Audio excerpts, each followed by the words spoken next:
여러분, 이번에 정말 귀를 의심하게 만들 만한 일이 벌어졌어요. 실제 일어난 일이지만 사실 뭐 영화 같은 데서나 나올 만한 일이에요. 그것도 하룻밤 사이에 일어난 일이라는 게 놀랍죠. 그 이야기 한번 해보도록 할게요.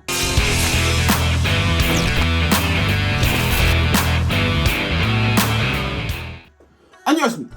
10월 3일 밤에 뭐하고 계셨어요? 아마 평소처럼 넷플릭스를 본다던가 아니면 게임을 한다던가 아니면 내일 학교 갈 준비를 한다던가 이런 식으로 일상적인 밤을 보내고 계셨을 텐데요. 10시 25분 갑자기 비상계엄령이 선포가 됐어요. 이게 현대를 살아가는 우리들은 본 적이 없는 일이잖아요. 많은 분들이 비상계엄령이 뭐냐 하고서 당황스러워 하셨을 텐데요.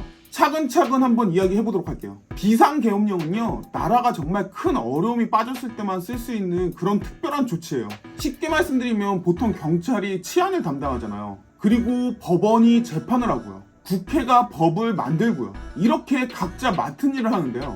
하지만 비상계엄령이 선포되면 이 모든 걸 다 군대에서 하는 거예요. 실생활을 비유하면 이렇습니다. 학교에서 각 반마다 담임 선생님이 있고 교과 선생님이 있잖아요.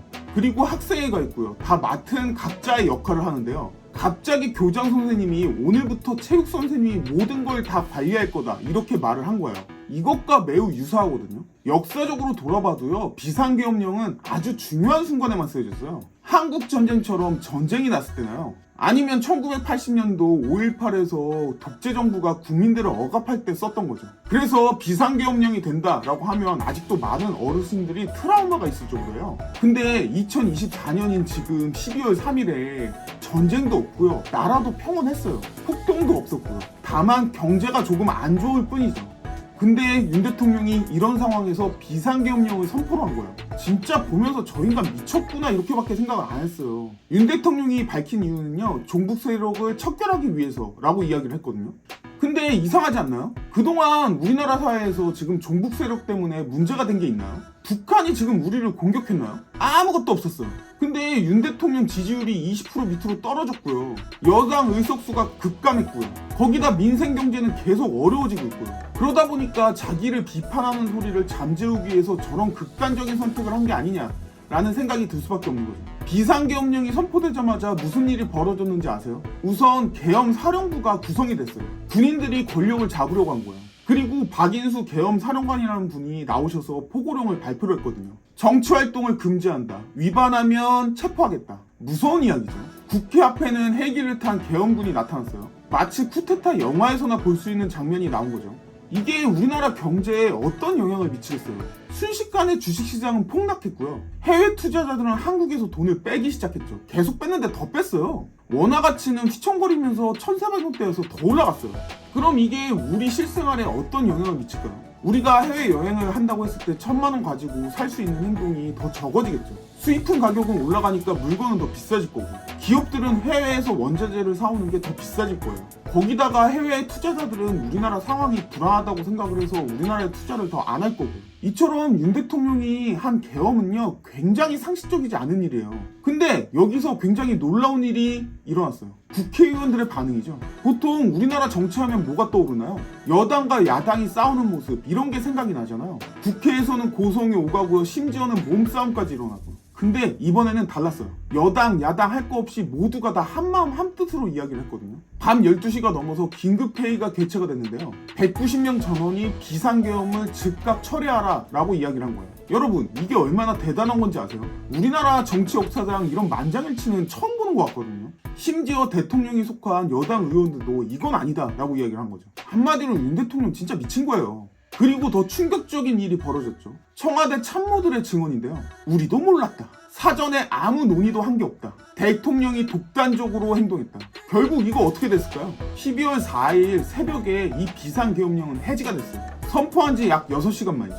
대한민국 역사상 가장 짧은 비상계엄령이었어요. 하지만 문제는 여기서 끝나지가 않아요. 많은 사람들이 대통령을 이제는 탄핵해야 된다 이렇게 이야기를 하고 있어요. 저렇게 정신 나간 사람은 어떻게 대통령으로 쓸 수가 있겠어요?